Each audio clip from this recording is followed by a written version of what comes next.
I know something terrible's happened. Now, you don't know anything of the sort. Now, just take a deep breath and... what's that? Oh, haricot beans all burnt dry. Damn! Damn! Now, you can't do anything about it now. Just sit down and tell me. What did Major Richter want? He came to say that I shouldn't worry about Claire, and that she'd only be fined for being out of bounds. Oh. A fine is all I'd expect. Oh, I don't know, John. I imagine he was only trying to help. I'm sorry. It's just I'm so worried. You've been so good and I've been such a nuisance all day. No, you haven't been a nuisance at all. Now, just leave the saucepan to soak and come sit down. He was here for about 10 minutes. When he'd gone, I went up to her room with a cup of tea, but she wasn't there. I looked in the sitting room. Not that I expected her to be there. It's so cold with the fire never being lit that we almost never use it. I looked in the consulting room, thinking she might be reading one of Philip's books. I went upstairs again to check our room, Clive's, the spare room, the bathroom, and both the lavatories, but she was nowhere in the house, absolutely nowhere. Well, you looked outside? Yeah, the potting shed and the garage, but she had completely disappeared. Yes, but you might just have gone for a walk. Oh. I really don't think you can assume that John, in the state she's in, I am just terrified what she'll do. Now, look. The girl is clearly in a great state about something she did a year and a half ago. And what she desperately needs is a calm and reassuring atmosphere, not you worrying yourself sick every time she goes out the door. That's better. What did the police have to say? Well, they took her particulars and said they'd keep a lookout for her. I also telephoned the commandant to her. I asked for a message to be given to Major Richter. Oberst-Richter, I was told. He's been promoted to colonel, it seems. They were a bit stuffy and said I should deal with the civil police. I said that I had, but there were only 30 of those against several thousand of them, so would they help, please? You think I shouldn't have? Well, I was just wondering how she might react if one of them should approach her. Oh. If you see what I mean. Oh, I don't know. I only knew that if she wasn't found soon, something terrible would happen.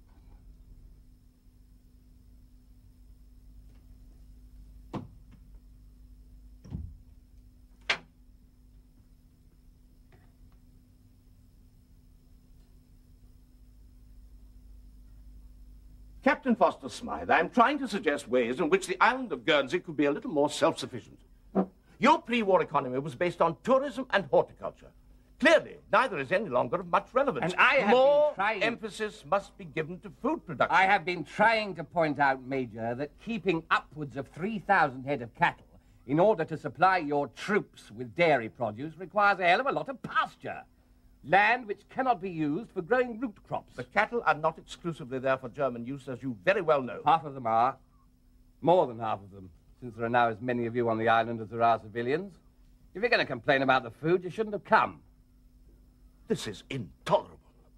I am trying to help, and all I get in return is unwarranted abuse. You've requisitioned 20 tons of winter vegetables per month since December and are insisting on increasing it to 70 tons a month in the spring. That sounds more like plunder than help. May I remind you our demands for the winter were originally for 50 tons a week, and that we reduced that figure by 60% at your request. Because your original figure couldn't possibly have been met, and you know it. Do you know what the civilian ration of potatoes is? Of course, £7 per person per week since the ration was introduced on the 8th of December. And you also know how much has actually been available? This is entirely incidental. Apart from £2 each in Christmas week, nothing. That's how much. The ration is theoretical.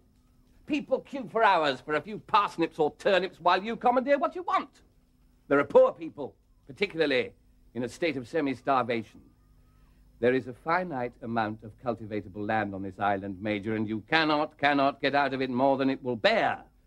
Livestock compete with people for food. It's a fine balance. Animal husbandry is neither the most efficient nor economic method of producing protein. I don't want a lecture from you on farm management. I am putting to you a way of utilizing private gardens and wasteland, not a wholesale change in farming policy. Well, what private gardens? Nearly all the houses with large private gardens have been requisitioned for your troops. Oh, rubbish! There's a thriving industry in back garden produce. Pigs, goats, rabbits, poultry. I am saying that organized on proper official lines, this could make a significant contribution to food supplies. Well, if that's the case, why interfere with it? Leave well alone. I said organized on proper official lines. That does not mean into the black market. Black market? Prosecutions are running at the rate of 1 a week for the illegal slaughter of undeclared livestock and trading in illicit produce. Your methods of growing and distributing food are inadequately organized. Your board for the management of glasshouses operates at a permanent loss and is a drain on state finances.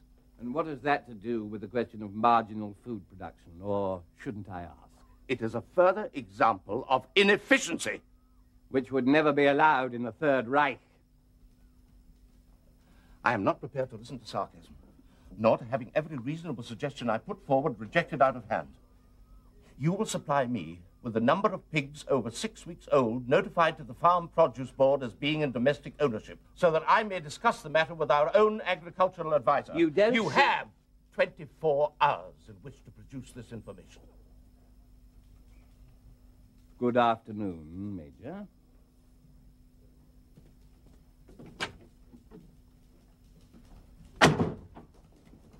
Good afternoon, Captain. And how was your weekly encounter, Captain Foster's mind? It really is quite impossible. The damn man is just a pettifogging bureaucrat. Is England full of such people? If so, thank God the Fuhrer didn't invade them. Why did they elect him to the controlling committee? At least with Dr. Martell you could discuss the problem. With this man, it's always a total lack of cooperation. Hey, what's this telephone message? I've just seen Mrs. Martell. Oh, Kluger knows about it. Is Oberleutnant Kluger in his office? Ask him to come along here. But there's another message there from the General's ADC. Milo wants 12 of his HQ officers to be invited. Have you seen this? I have. In addition to himself and his ADC. Plus an equal number from here. And the cream of local society. Why did you agree? I most certainly did not agree. I was left no choice. The Herr General wants a civic reception for himself and his young officers, and he's determined to have one. Only one problem. The cream of local society don't know him and don't want to know him. Indeed, they don't want to know us. Not desperately surprising. Under the circumstances, I wouldn't want to know us either. Overcome their resistance, he said. Let them see the kind of people we are, he said. Be good for them, good for us. Aren't those his words? His very words. Yes, well then. Well, you did demur, did you not? Demur? What kind of word is that? Oh, hesitate from uncertainty. Yes. And I bloody well did hesitate from uncertainty. Did it do me any good? It did not. The General still wants his reception, so what am I to do, huh? I honestly don't know, Dieter. I raised the subject with Mrs. Martell. I said, the Commander-in-Chief is desirous of being received socially. She replied, I would already know the answer to such a proposal, and she did not wish to say more. So there we are. The Herr General will not be received socially by the islanders, and frankly, does that surprise us? Now, Otto, what's this message from Mrs. Martell? Yes. She spoke to the Stabsfeldwebel, and in your absence, he passed the message to me. It seems that Mrs. Martell is very worried about her daughter. Oh, yes, I've just come from there. The daughter's unwell. Yeah. Well, I was supposed to give this to you. This is from her doctor. The mother didn't seem unduly perturbed then. But immediately after you left, she went to look for her daughter and could find her nowhere. She telephoned the island police and then took the liberty of seeking your assistance, Herr Oberst. I've asked the Feldgendarmerie patrols to keep a lookout for her. This is to certify that Miss Claire Martell is suffering from acute depression and is for the time being unfit to attend to her affairs. Is this genuine, Dieter? Oh, yes, I'm sure it is. Shall I ask the Stabsfeldwebel to take her name out of the court list, Herr Mauer? Yes, I think you'd better. Richter. Message from Oberleutnant Kluger, Herr Oberst. Yes, well, what is it? Fräulein Martell has been found. She is in hospital. Under what circumstances? She was found unconscious in the sea, Herr Oberst, at Kobert. That is all I know. I thank you. The girl has been taken unconscious in the sea. At Kobert.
Mum's here. Everything's all right. All I want is for a little time to be quiet. Quiet. You can be. At home, you can be. That's all he wanted. Daddy? Peter? I had a bunch of flowers for the memorial tablet. Captain Ralph Porteous, MC, 56 Squadron, Royal Flying Corps. And it was hot outside, and in the church it was cool and dim, and the German was there. Oh, don't think about that now, darling. He looked round, and at first I didn't see his face. That's all over. It's in the past now. Well, what do you want? I said. A stable for your horses. This is the Church of England. So may I not come, he said.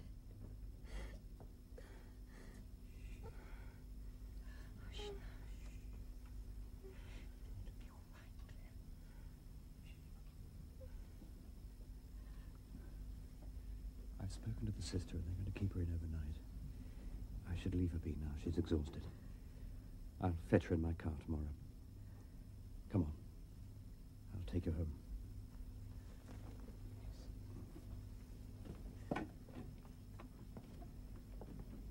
Thank you for calling me. Is she recuperating satisfactorily? Yes, she is. I'm glad. Thank you, Colonel. You've been most kind. I'll take Mrs. Martell home. Good day. Good day.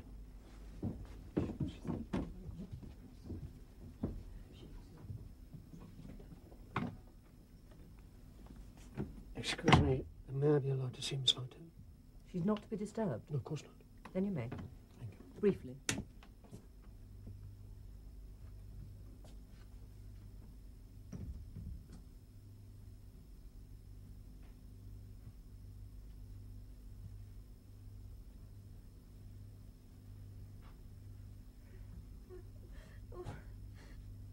All I want is a little time to be quiet. That's what he said. For what he'd done on the road to Ostrovich. And at Corbière. He saw Clive. So I had to.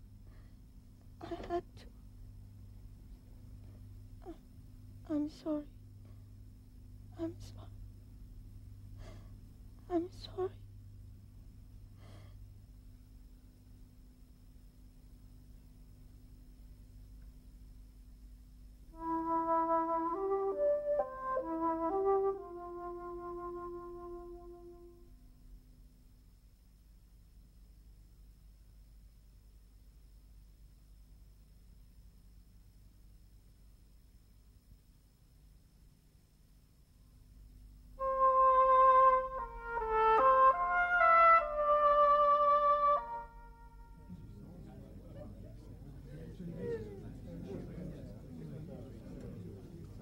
Thank you, John.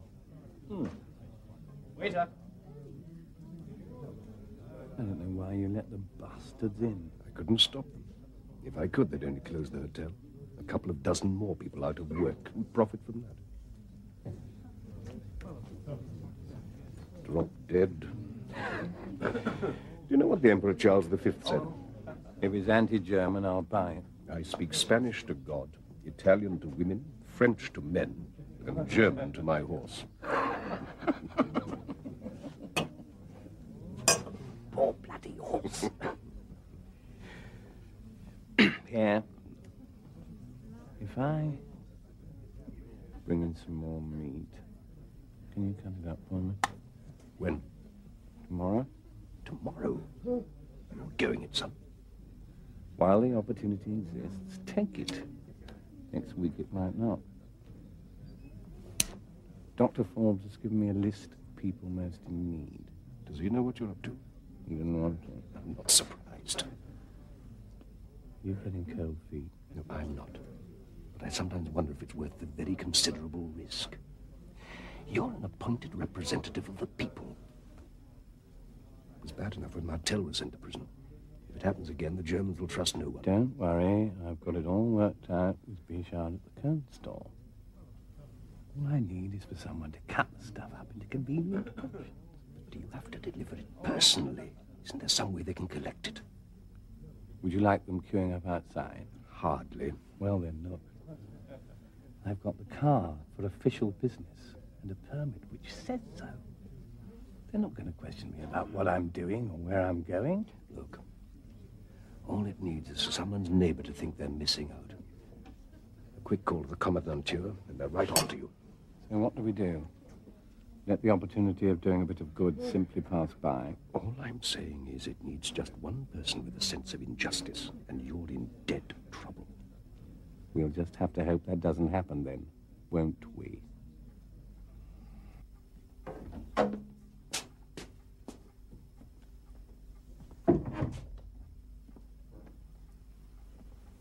Ah, the Fuhrer savouring the spoils of victory. Oberst. May I offer you a drink? Thank you. Port. Same. Thank heavens there's somewhere still neutral. It'll soon be spring in Paris. Soon be spring in Guernsey. You prefer it here? Too much crime in Paris. Too much intrigue. Ah, Otto, I thought you were a hungry detective from Hamburg. I've been spoiled. Thank you. Yes, I expect we all have. Wonder how much longer it will last. You think it won't last?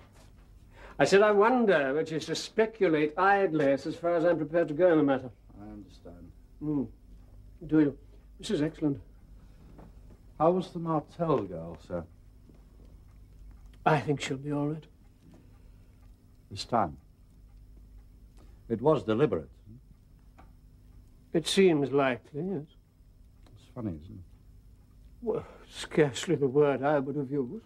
No, I mean at Corbière. What? Corbière. The E-boat found his body off Corbière. Whose body? The Stuka pilot, you remember? The one with the badly burnt face? Kessler. Langton Kessler. On the Knight's Cross in the Polish campaign, had a death wish for what he'd seen and done. Summer of 1940, wasn't it? A couple of weeks after we'd landed. Couldn't stop talking about it over lunch. Sunday lunch. That was the last time we saw him in the mess. Couldn't get it out of his mind. Bombing the Polish cavalry, falling back over the Vistula. Yes. All those horses, he said, on the road to Ostrovich. I wrote to his squadron commander in Abbeville, wasn't it? There was something about his post-mortem. Death was due to drowning. He'd entered the water whilst unconscious from a blow to the head, consistent with having fallen onto rocks. But the injuries to his head were not extensive. Not what you'd associate with someone throwing himself off a cliff. Much more as though he'd stumbled and fallen a short distance and been knocked out. That doesn't alter the finding of accidental death. No, of course not. Still, as you say, funny about Corbière.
You know what time it is, Mr. Foster Smythe? Calm, sir. They'll be here in a few minutes. Yes, I know. Don't worry. Come on.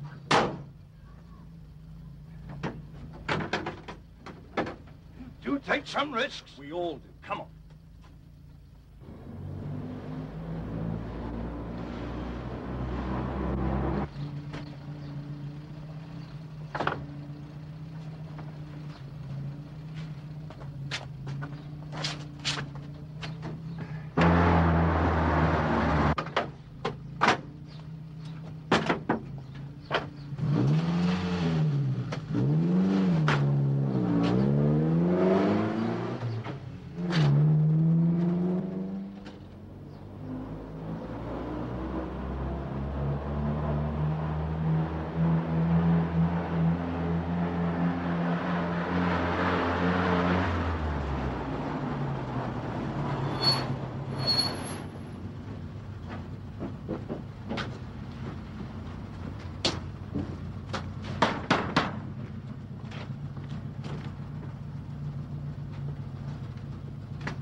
You're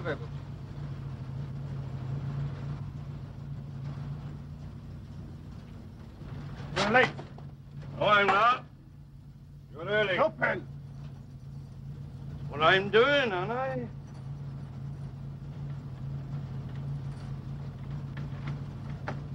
Hang on, hang on. Don't want any of you lot pinching my bike.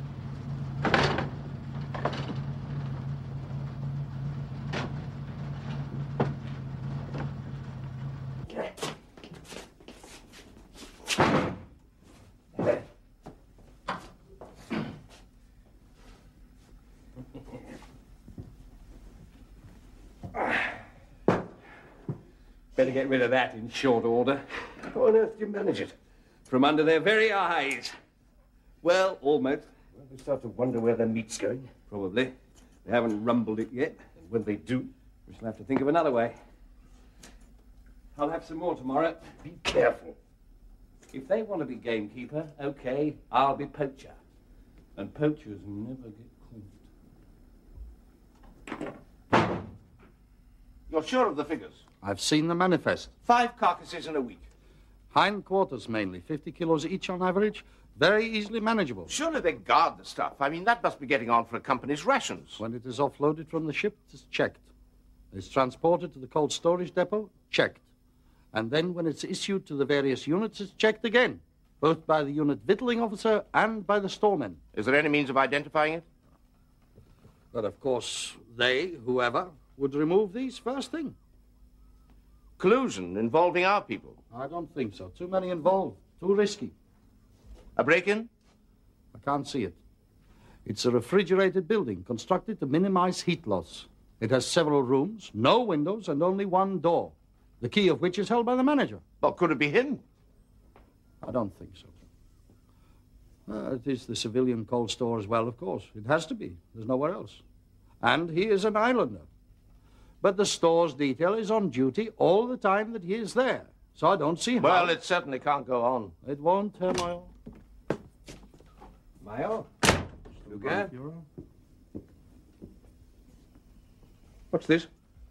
Wrapping from frozen carcass meat. I'm sure Reinecker will be only too happy to put the weight of the SS behind this investigation if you ask him, Kluger. What investigation, Mayor? Meat being stolen from the cold storage depot. Not my province, I'm afraid. Anyway, this morning, I'm otherwise engaged.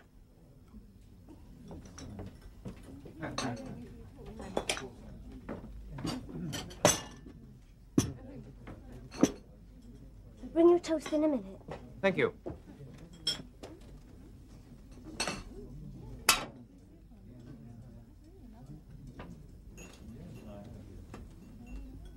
You always sniff the coffee? Good morning, Herr General. Good morning. It seemed a prudent precaution, although they're pretty reliable here. Had an aunt who used to stay in Baden-Baden in a place like this. Damned if I know how they can keep going. They still manage a meal of sorts, a decent bottle of wine. Not much civilian custom. A bit expensive for them. The exchange rate is in our favor. Moreover, the manager does his best to make us not unwelcome. Knows which side his bread is buttered. Some coffee, Herr General? Thank you. That's, of course, but quite drinkable. Ah, thank you. I took the liberty of ordering some toast. No preserves. No. Or sugar. I can let you have a couple of saccharine tablets. I don't think so, thank you. You're a Guernsey girl. Yes. Worked here before the war, did you? Before the occupation, I did. Must seem very different now. Well, they do say you can get used to anything.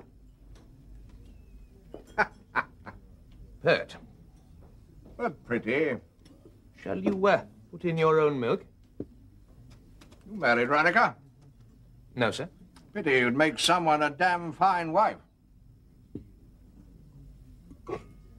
Ah, good. They've managed a bit of butter. What I said. Sorry? They know which side their bread is buttered. Yes. Well, Reinecker, what have you got to say to me, eh? And why do you consider it better done here than in my office? Is it to spare me embarrassment or to spare you embarrassment? Neither, Herr General. That would be to overstate the case. There must be some truth in it, or you wouldn't be sitting here like a couple of old maids drinking ersatz coffee. It is a question of embarrassment for us all, I think. That is why, well, one of the reasons, anyhow, I sought a discussion here rather than at your own headquarters. Very well, Sturmbannführer. So much for the preliminaries. Now, what do you have to say to me to spare embarrassment for us all? What would you say, Herr General, is the biggest non-military threat to our presence in these islands? You tell me. Cohabitation. You mean fraternization? No, Herr General. I mean cohabitation. All the subtle accommodations arrived at between two sets of people forced to live together.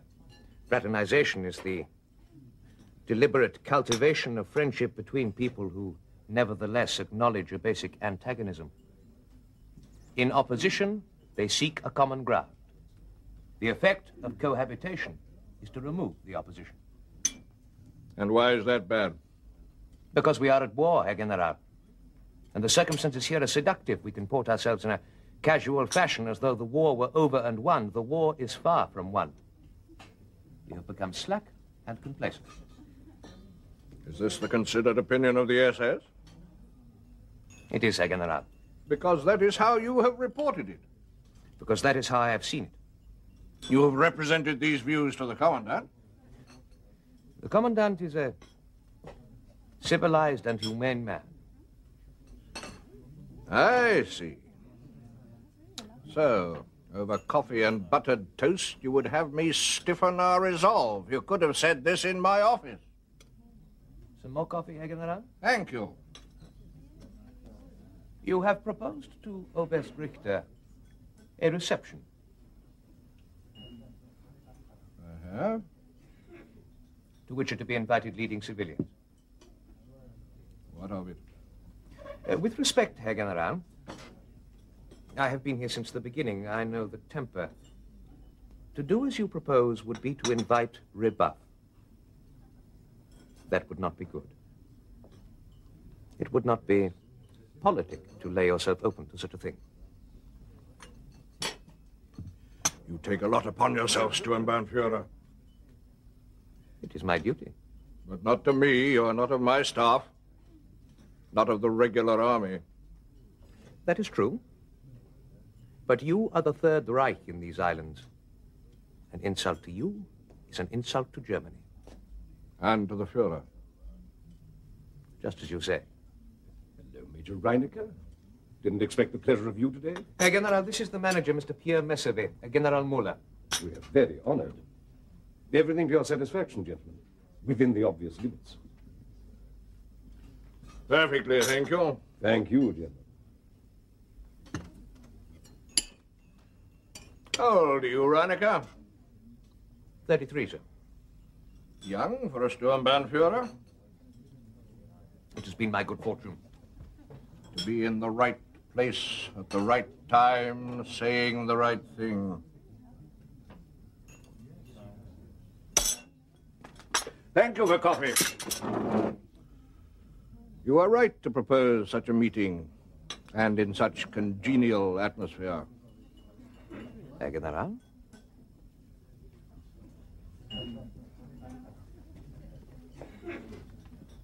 Everything all right?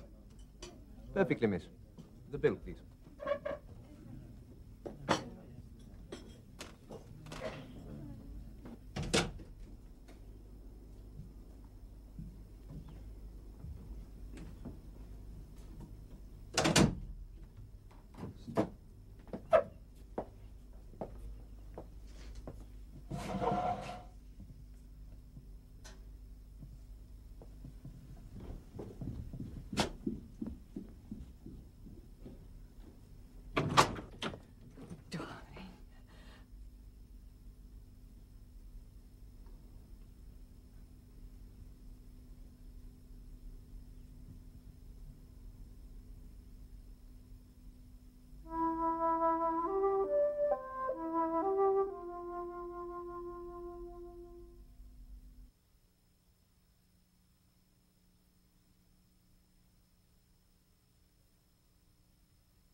The same stores detail.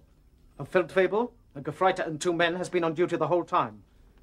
But there is no suggestion that any of them has been dealing in stolen food. How can you be certain of that?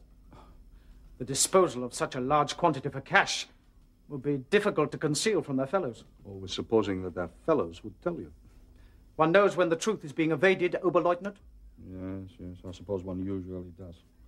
And yet, 250 kilos of meat have disappeared. And you can find no evidence implicating the store's detail. All right. Let us assume that the store's detail is not implicated. How the hell is it done?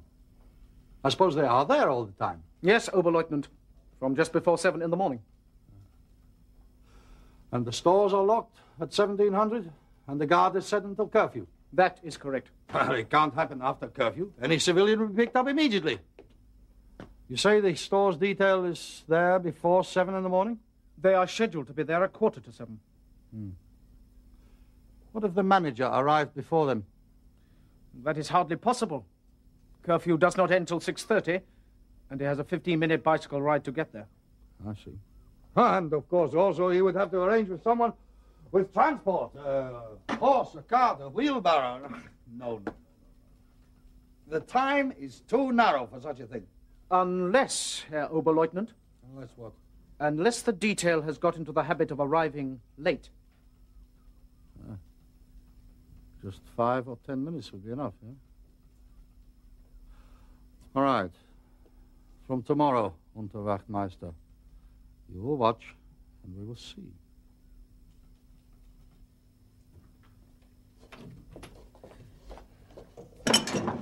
She hasn't eaten anything. Well, it can't go on like this. Her appetite will come back. It will take time. Well, she hasn't eaten anything for several days.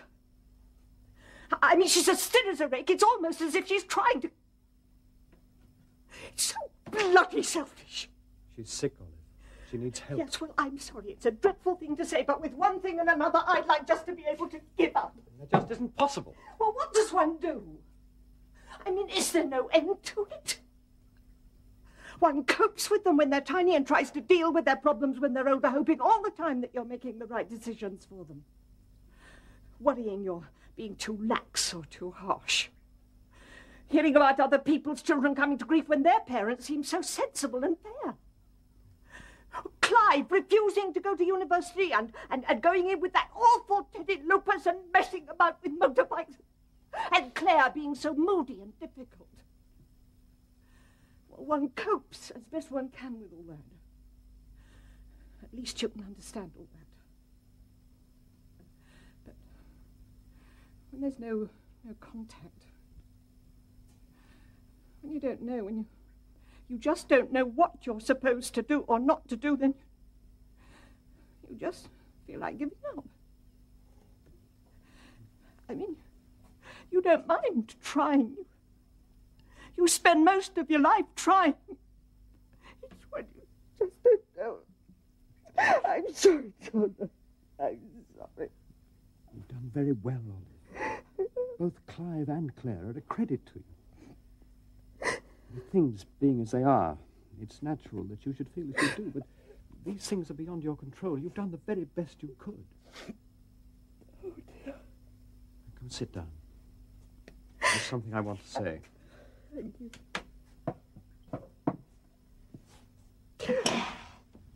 Now, I understand everything you say, but I think it's important to distinguish between the more or less ordinary parental problems and this. Yes, she's tried to kill herself. Not because of anything you've done or not done, but because of something she's done. It may not even be very rational. She's sick, and she needs help. Not the limited kind that I can give her, or even what you can do. She needs to go away for a little, to be with people she doesn't know. Strangers who make no demands upon her, and upon whom she makes no demands. And then perhaps she'll be able to come to terms with it all. Where? What kind of people? Some people I know who'll be very understanding.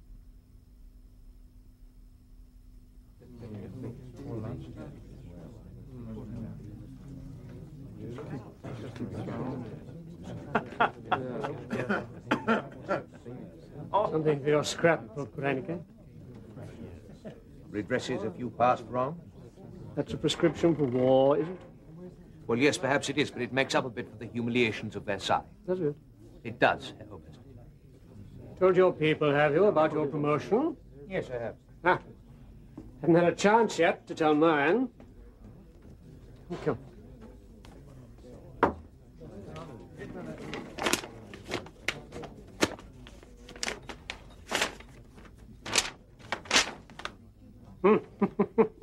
The Commander-in-Chief and his reception. He's decided against inviting civilians. Indeed. And he wants it to be held, better not tell me. Really? Does the General suggest which one? The Normandy. Something of a volte-face for him. Does the General suggest when? In 1 week's time. Herr Oberst, I am acquainted with the manager of the Normandy. Would you like me to discuss arrangements? It's very considerate of you, Reineke. Not at all, Oberst. It will be a pleasure.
Obviously, you're not expecting visitors so early, Mr. Messerby. Your front door's still locked. Yes, a little early. What can I do for you, Major Reineke? A business matter, Mr. Messerby.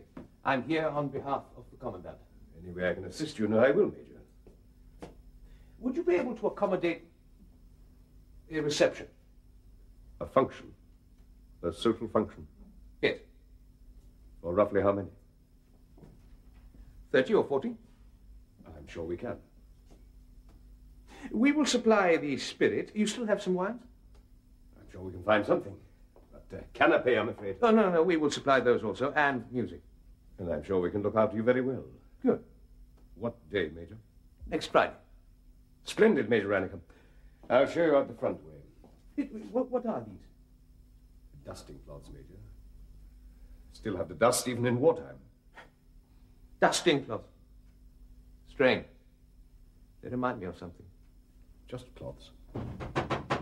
You have more early morning visitors. Kitchen staff. I'll deal with them in a moment. Good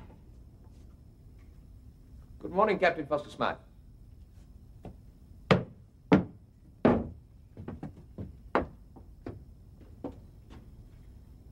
Sit down. Why have I been brought to this office? You don't know? Well, if I did, I wouldn't ask. And I'm waiting for an answer. You're an arrogant man, Herr Foster Smythe. Beware you do not fall victim to it. And you are an impudent man, and I shall report you to your senior officer. Now, I ask you again.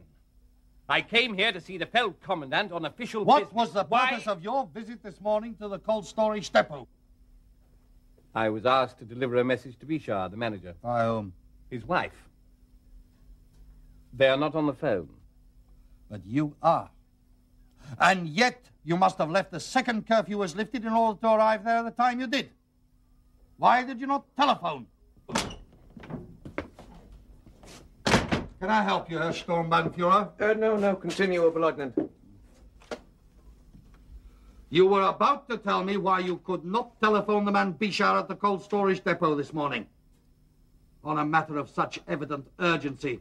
Why did you have to go there? My phone was out of order. I should warn you, Herr Foster Smythe, I've already inquired about your phone. Then I shall say no more. On the grounds that it may incriminate you. I believe the Americans call it pleading the Fifth Amendment. You're very wise to do so, Herr Foster Smythe. Forgive me, Herr Oberleutnant. When was all this? This morning. Early? Yes. I cannot think why Captain Foster Smythe does not say. He was on an errand to the Hotel Normandy. I was there myself. He had some polishing cloths to deliver. Well, they were cloths, certainly, and to be used for polishing, or so I was told. So, presumably, polishing cloths. No doubt the cold storage depot was on his route. Is that not so, Captain Foster Smythe? If you say so. There. And I say something else. I think that the captain will find it unnecessary to pass the cold storage depot in future. Is that not so, Captain? If you say so.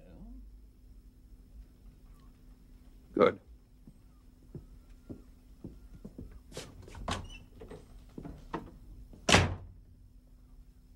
Herr Foster Smythe, I think you're indeed a fortunate man not to have been caught red-handed. Next time you will not be so lucky.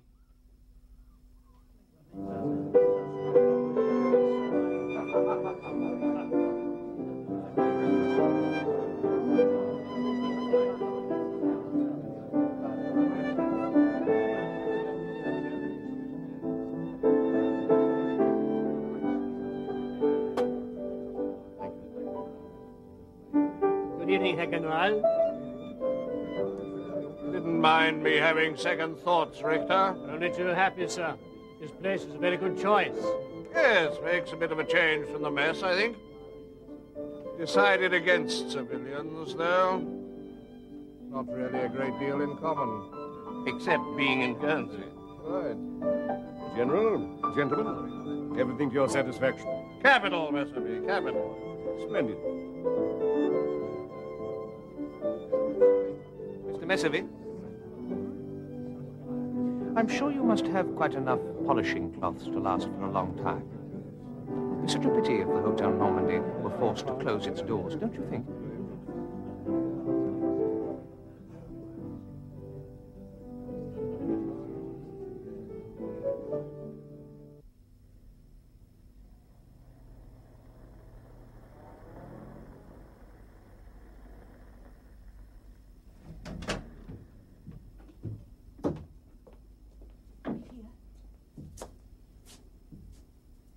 Won't you drink up your milk?